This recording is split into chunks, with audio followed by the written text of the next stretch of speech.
शेवटचं उदाहरण आहे उदाहरण नंबर 34. लक्ष द्या, वाचतोय, लक्ष द्या. अमित ट्रेडर्स यांचे 31 मार्च 2012 रोजीचे टेरिस पत्रक खालील प्रमाणे. खाली बघा, सुरुवातीचा स्कंद म्हणजेच प्रारंभन स्कंद, वेतन, विज्ञापन म्हणजेच जाहिरात 5 वर्षासाठी दिले आहे 5000, खरेदी व विक्री आहे, आयात कर, मजुरी, प्राप्तिपत्रे, सामान्य व्यय, कमिशन, व्यापार व्यय, गुंतवणूक, ऋणको व धनको, 20% बँकेचे कर्ज आहे, त्याची तारीख पण दिली आहे, कर्ज कधी घेतलं तर 1 ऑक्टोबर 2011 घेतलेले. एकास अधिकार, सुटी हत्यारे, उपस्कर, ख्याती, देय विपत्रे, यंत्र, भांडवल खाते पूजा, भांडवल खाते राणी. समायोजन दिलेले पहा. वर्षाच्या शेवटी शिल्लक मालाचे मूल्य 20,000 म्हणजे सवरण स्कंद. सवरण स्कंद पहा, टेरिस पत्रकात आहे का? असते का? टिकमार करायची गरज नाही. भागीदारी संस्थेने एका व्यापाऱ्याला 8,000च्या वस्तूची उधारीने विक्री केली, त्यापैकी 4,000च्या वस्तू परत आल्या, त्याची मूळ किंमत किती? 3,000.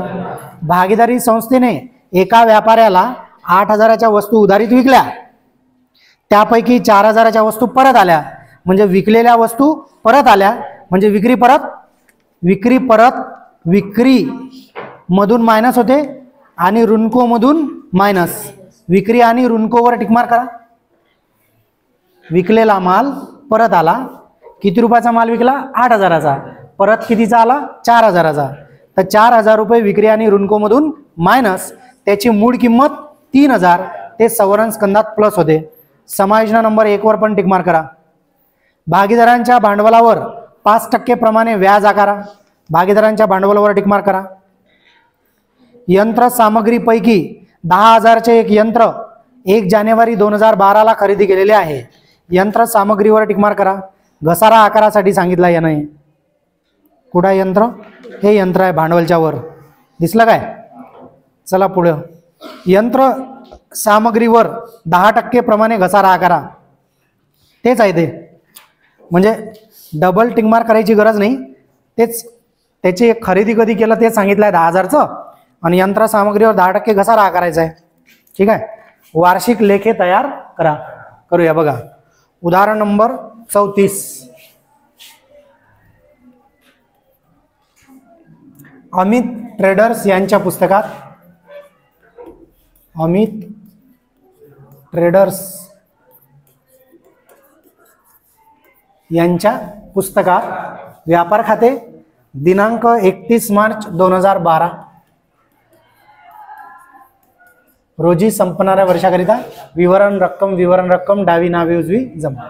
नंबर 2 नफा तोटा खाते दिनांक 31 मार्च 2012 रोजी संपणाऱ्या वर्षाकरिता विवरण रक्कम डावी नावे उजवी जमा.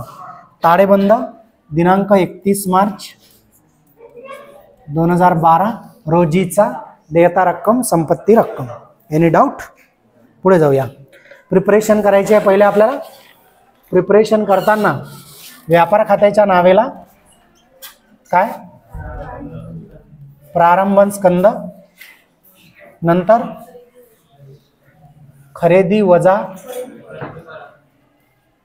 खरेदी परत, जमाला विक्री वजा विक्री परत. विक्रीवर समायोजन आहे, पण विक्री परतचीच आहे, त्याच्यामुळं एक्स्ट्रा जागा सोडायची गरज नाही. नफा तोटा खात्यात प्रिपरेशन मध्ये काही लिहायचं नाही. ताळेबंदाच्या देयताला कोण कोण आहे भागीदार? पूजाचे भांडवल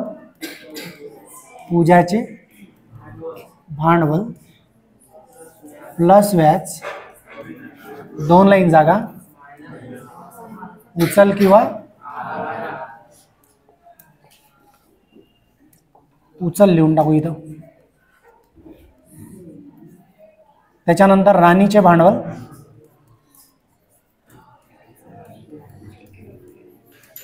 प्लस व्याज, 2 लाईन जागा, ओके, अशा प्रकारे प्रिपरेशन करायचं.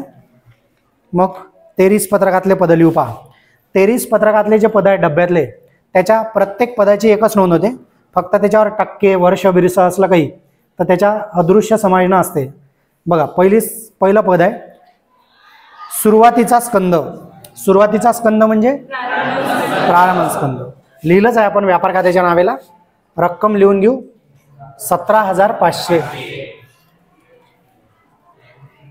त्याच्यानंतर आहे वेतन. वेतन नफा तोटा खात्याच्या 2-3 लाईन सोडून लिहायचं. किती आहे वेतन? 4,600. वेतनवर समायोजना नाही आहे रक्कमच्या कॉलममध्ये. विज्ञापन म्हणजे जाहिरात. नफा तोटा खात्याच्या विज्ञापन किती रुपये आहे? 5,000. पण त्याच्या समोर ब्रॅकेटमध्ये सांगितलंय, काय सांगितलंय? 5 वर्षासाठी. मग 4 वर्षाची जास्त आहे. मग 5 वर्षाचे 5,000 तर 4 वर्षाची किती होईल? 4,000 पूर्वदत्त. कशा आहे? पूर्व. जास्तीची दिलेली आहे नाही ना, 5 वर्षाचे नाही पाहिजे आपल्याला, 1 वर्षाचे पाहिजे. यानं 5 वर्षाचे किती दिले? 5,000. तर यानं आपल्याला 1 वर्षाचे पाहिजे ना उदाहरणार्थ. मग 5 वर्षाचे 5,000 तर 4 वर्षाचे 4,000 यानं जास्त दिले आहे पूर्वदत्त. पूर्वदत्त काय होते? मायनस. द्यायला किती पाहिजे होते? 1,000. 1,000च खर्चात पाहिजे होते, पण यानं 5,000 दिले. 5 वर्षाचे 4,000 पूर्वदत्त आहे, मायनस केले आपण. दुसरी नोंद संपत्तीला पूर्वदत्त जाहिरात किंवा विज्ञापन. पूर्वदत्त विज्ञापन. विज्ञापन हिंदी शब्द आहे. विज्ञापन जे आहे ना, हा हिंदी शब्द आहे. जाहिरात मराठी शब्द आहे. कळलं का? पुढे जाऊया. खरेदी व विक्री आहे. खरेदी व्यापार खात्याच्या नावेला लिहू आपण आतमध्ये 1,12,600. विक्री व्यापार खात्याच्या जमाला लिहू 1,65,000. समायोजन आहे, ऑलरेडी जागा सोडली आहे. पुढे जाऊ. आयात कर व्यापार खात्याच्या. आयात कर किती आहे? आयात कर समायोजना नाही आहे. मजुरी व्यापार खात्याच्या नावेला किती? समायोजना नाही आहे. प्राप्य विपत्रे संपत्तीला लिहूया. प्राप्य विपत्रे किती? 6,000. समायोजना नाही. सामान्य व्यय नफा तोटा खात्याच्या सामान्य व्यय 3,000. समायोजना नाही आहे. कमिशन कोणत्या साईडला आहे? नावेलाच आहे. तर नफा तोटा खात्याच्या नावेला किती आहे कमिशन? 2,400. व्यापार व्यय. आता व्यापार व्यय दिसला की पाहायचं की सोबती आहे का? सोबती कोण आहे? याचा सामान्य व्यय. तर व्यापार व्ययचा सोबती जर असेल तर व्यापार व्यय लिहायचा व्यापार खात्याच्या नावेला. कारण सामान्य व्यय नफा तोटा खात्यात लिहिला ना, तर व्यापार व्यय व्यापार खात्यात 1,500. चला पुढे. गुंतवणूक संपत्ती 10,000.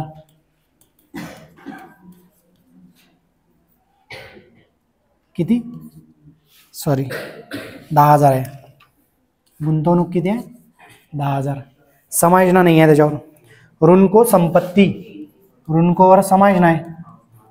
ऋणकोची रक्कम आतमध्ये लिहू आपण 20,000. समायोजनेसाठी जागा सोडून देऊ. धनको देयता आहे. देयता लिहू धनको. समायोजना नाही आहे त्याच्यावर. रक्कम जमाला आहे 10,000. 20% बँकेचे कर्ज देयताला आहे, सॉरी जमाला आहे. आपल्याला देयताला लिहायचं आहे.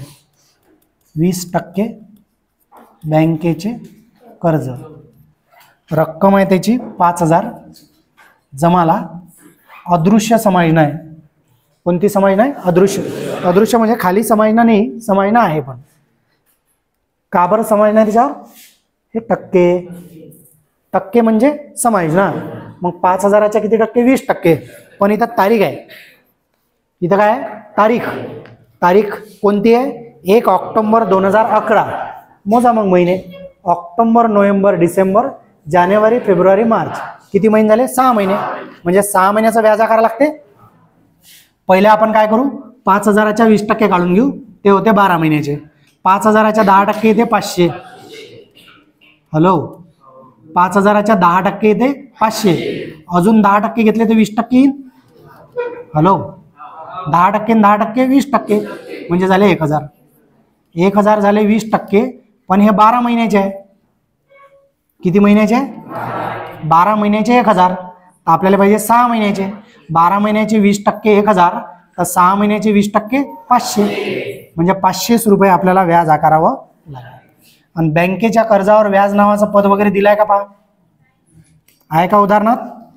व्याज वगैरे आहे का उदाहरणात? नाही आहे. तर आपण काय करू? व्याज प्लस करू बँकेच्या कर्जात. काय करू? व्याज प्लस करू. किती? 500. 5,000च्या 10% 500, 20% 1,000, पण ते 12 महिन्याचे. 6 महिन्याचे 500 रुपये प्लस करू. 5,500. बँकेचं कर्ज काय? देता. देता वाढली. देता वाढली तर काय होते? नुकसान. नुकसान नफा तोटा खात्याच्या नावेला. बँकेच्या कर्जावर व्याज. किती? व्याज वगैरे आहे का? नाही आहे. पुढे जाऊ. त्याच्यानंतर पहा, एका स्वाधिकार काय? संपत्ती. समाज नाही का याच्यावर? नाही आहे. रक्कम आहे 4,000. सुटी हत्यारे संपत्ती. सुटी हत्यारे किती आहे ते? 3,000. त्याच्यानंतर आहे उपस्कर. उपस्कर सुद्धा संपत्ती 6,000. ख्याती संपत्ती. ख्यातीवर समाज नाही का? 6,500. देय विपत्र देता. देय विपत्र विपत्रे 3,400. जमाल आहे. यंत्र संपत्ती 25,000. समाज नाही याच्यावर. भांडवल खाते पूजा इकडे आहे 35,000.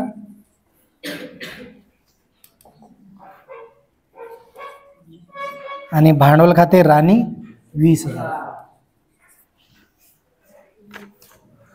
अशा प्रकारे सगळे 23 पत्रातले पद आपण लिहिले.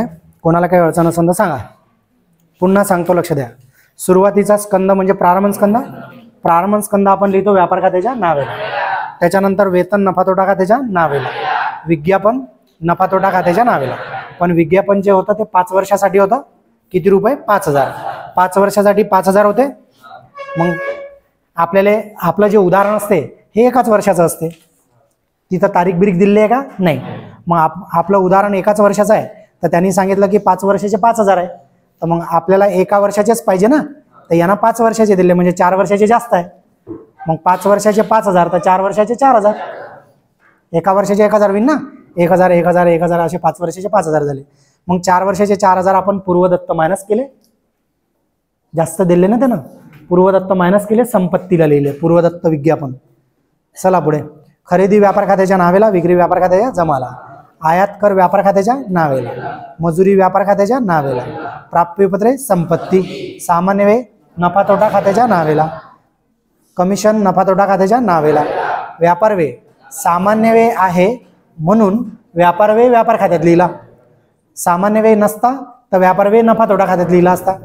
पण सामान्य व्यय आहे म्हणून व्यापार व्यय व्यापार खात्यात लिहिला. सामान्य व्यय नसता तर मग व्यापार व्यय नफा तोटा खात्यात लिहिला असता. कळलं का? व्यापार व्यय नावाचं पद आलं तर त्याचा सोबती शोधायचा. व्यापार व्ययचा सोबती कोण आहे? सामान्य व्यय, किरकोळ व्यय, विविध व्यय. सामान्य व्यय, किरकोळ व्यय, विविध व्यय हा व्यापार व्ययचा सोबती आहे. पण व्यापार व्यय जर एकटाच आला, सोबती नाही आला, तर व्यापार व्यय लिहायचा नफा तोटा खात्यात नावेला.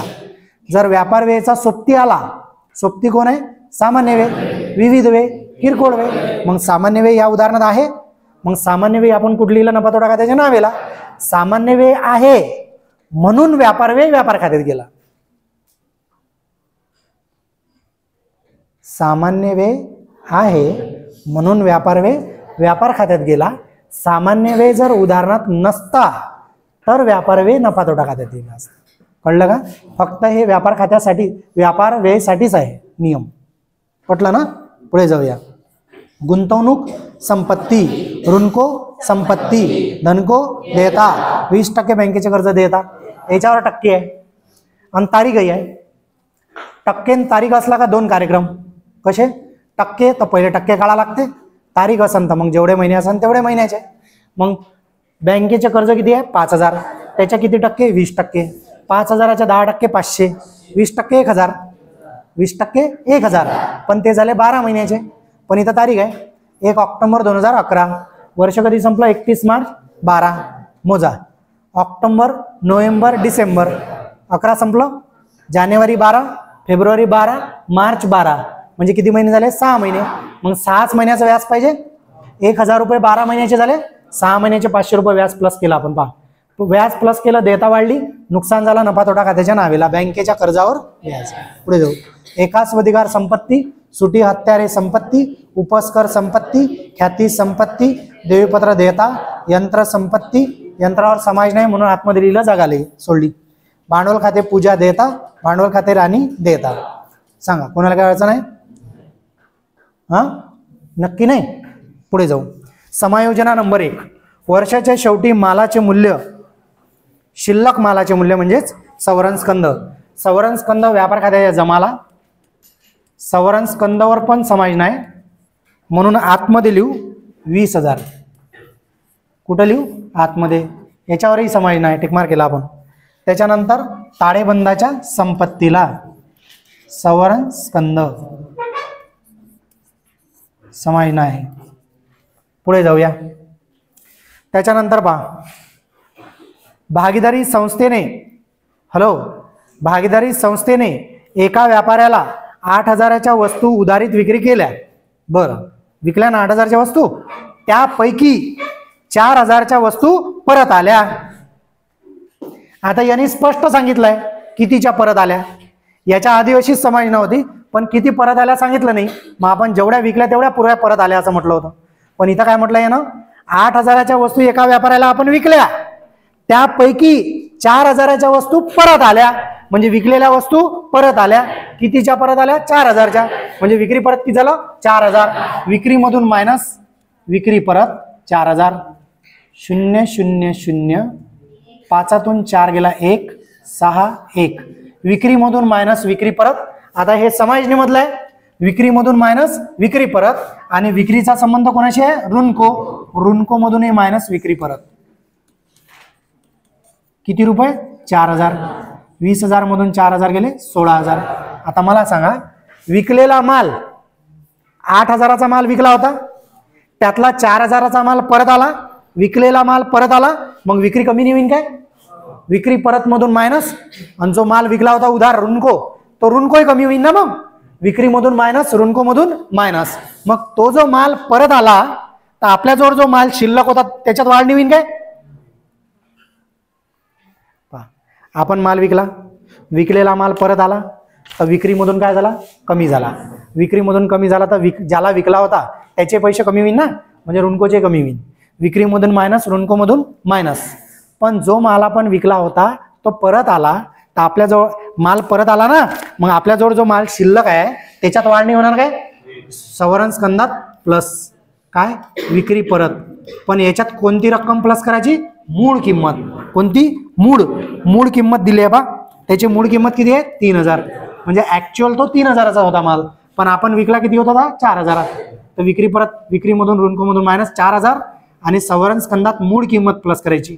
विक्री परतची मूळ किंमत 20 आणि 3 23,000. इकडे पण तसं, सवरण स्कंदात प्लस विक्री परत किती? 3,000. 20 आणि 3 23,000. पुढे जाऊया. भागीदारांच्या भांडवलावर 5% प्रमाणे व्याज. भागीदारांच्या भांडवलावर घ्या. पूजाच्या भांडवलावर 5%, राणीच्या भांडवलावर 5%. 35,000च्या 10% ते 3,500. 3,500च्या अर्धे 1,750. पहा, लक्ष द्या म्हटलं. 35,000च्या 10% 3,500. 35,000च्या 10% 3,500. पण आपल्याला 10% पाहिजे काय? आपल्याला पाहिजे 5%. बरोबर. मग आपल्याला 35,000च्या अर्धे येत असेल तर ठीक, 35,000च्या अर्धे येत असेल तर ठीक, नाही तर 35,000ला 2 भागाचं.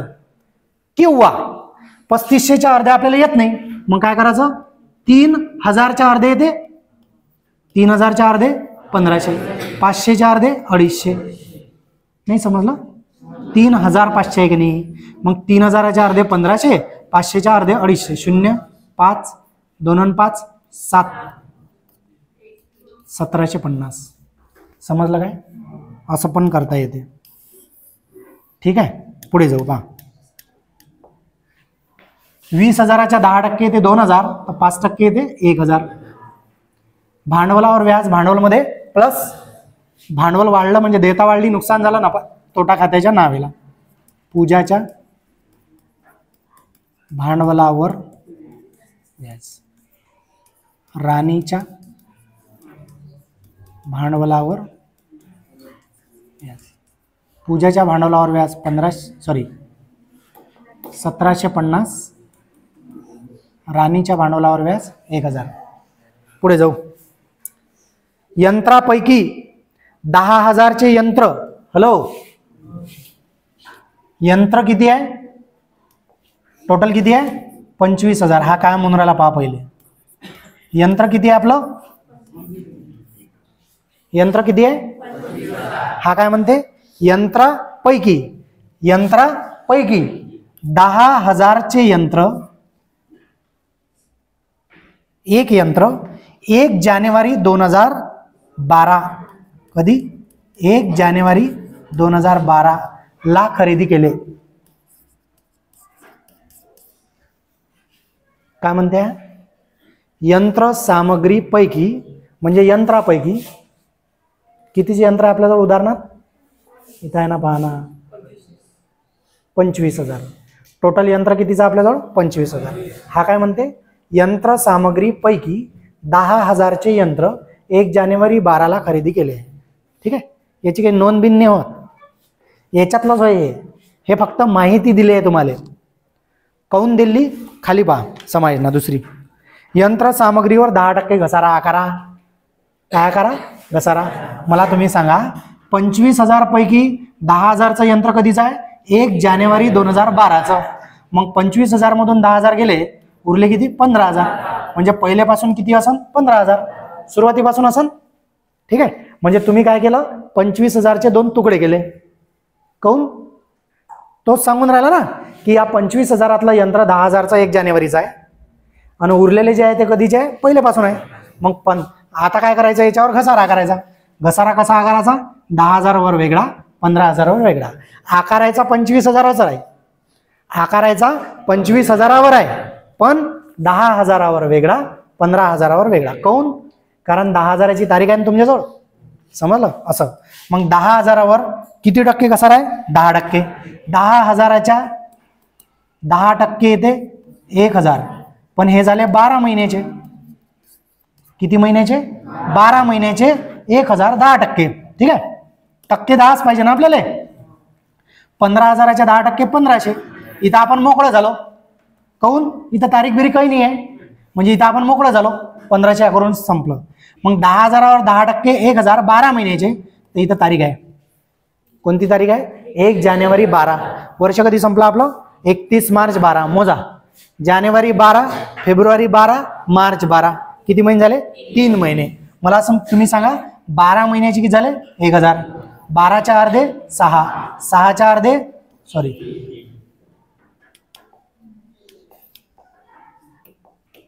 12च्या अर्धे 6, 6च्या अर्धे 3.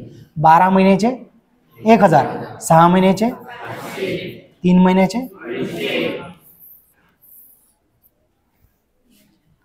याच्यावर 3च महिन्याचे घ्या लागेल, 250. आणि याच्यावर पूर्ण 1500.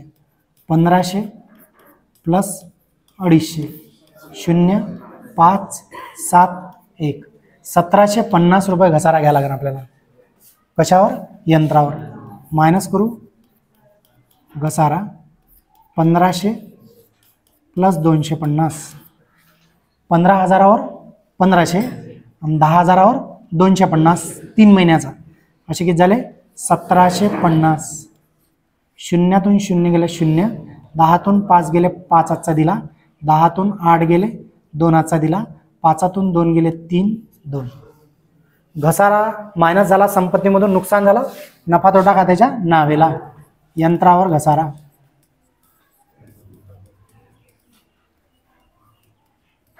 $1750. पुढे जाऊ. त्याच्यानंतर पहा, झालं, संपलं ना. हे जे यंत्रसामग्रीची खरेदीची संपत्तीची संपत्तीच्या रकमेची जर तारीख दिली असेल ना, तर ते त्याच्यात इन्क्लूडच असते. फक्त त्याची तारीख काऊन दिली राहते, त्याच्यावर घसारा बिसारा आकारासाठी. समजलं. एवढ्या याच्यावर या तारखेनुसार घसारा आकारा, उरलेल्या याच्यावर पूर्ण आकारा. समजलं ना. म्हणजे 25,000चं यंत्र होतं, त्यातलं 10,000चं कधी खरेदी केलं तर सांगितलं आहे त्यानं. मग 15,000चं कधी खरेदी केलं सांगितलं का? नाही. मग 15,000वर पूर्ण घेतला 1500 आणि 10,000वर 3 महिन्याचा काढला आपण. कळलं ना. 10,000वर 10% 1,000, 12 महिन्याचे, 6 महिन्याचे 500, 3 महिन्याचे 250. मग 1500 आणि 250 1750. याची दुसरी नोंद नफा तोटा खात्याच्या नावाला. क्लोज करूया. व्यापार खाते क्लोज करू. सांगा कोणाला काही अडचण आहे? समजलं का ते? 25,000वर घसारा तारीख दिली आहे म्हणून 1,12,600 बाहेर काढतो. क्लोज करूया व्यापार खाते. जमा चिटोड करू पा. 0 0 0 3 आणि 1 4 2 आणि 6 8 1. जमा चिटोड 1,84,000 आहे. 0 0 2 0 कॉमन आहे. 5 3 8 8 आणि 6 14 14 आणि 5 19 19 9 हाचाला 1 1 आणि 1 2 2 आणि 7 9 9 आणि 4 13 13 आणि 2 15 15 आणि 7 22 22 2 हाच्याला 2 2 आणि 1 3 3 आणि 1 4 1. हा 1 आहे ना. 0 0 गेले 0 0. 10 9 गेले 1 आजचा दिला. 4 3 गेले 1. 8 4 गेले 4. जमा चिटोड 1,84,000. तेच नावाला लिहून घेऊ. बॅलन्स आला 41,100. याला नाव देऊन देऊ आपण सकल नफा. इथं लिहू आपण नफा तोटा खात्याला. आणि हा जो सकल नफा आहे हा नफा तोटा खात्याच्या जमाला लिहू आपण. व्यापार खात्यावरून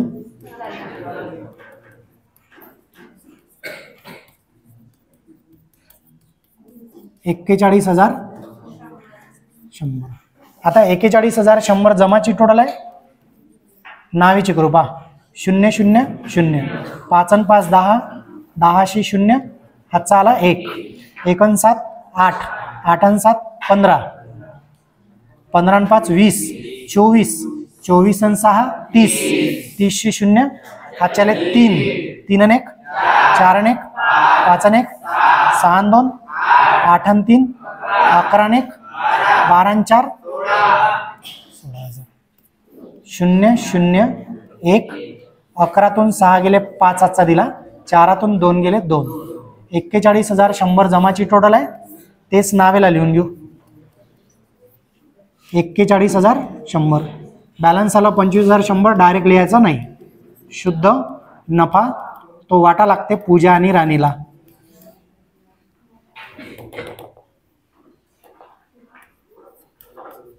पूजाताई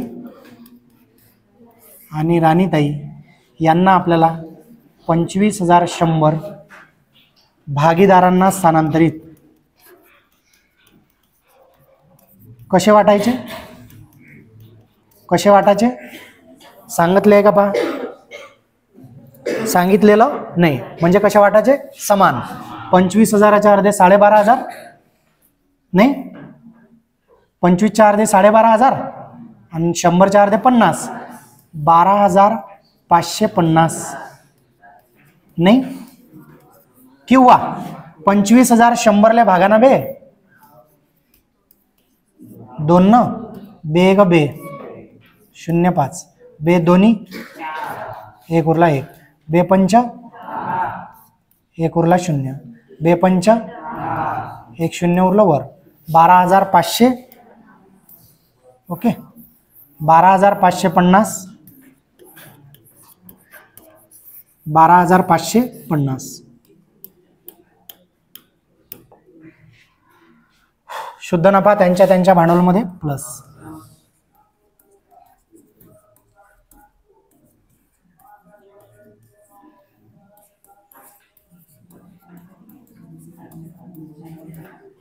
12,500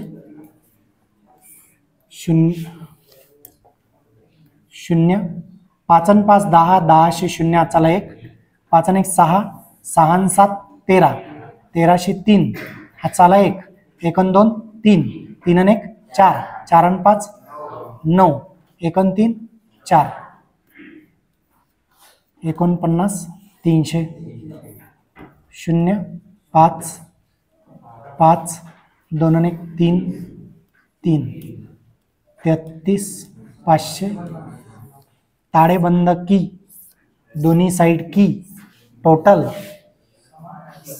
सरेगी आणि क्यू होना 0 0 0 5 5 4 आणि 5 9 आणि 5 14 14 आणि 3 1700 हाताला 1 आणि 3 4 आणि 5 9 आणि 3 12 12 आणि 9 21 21 हाताले 2 आणि 1 3 आणि 3 6 आणि 4 1,01,750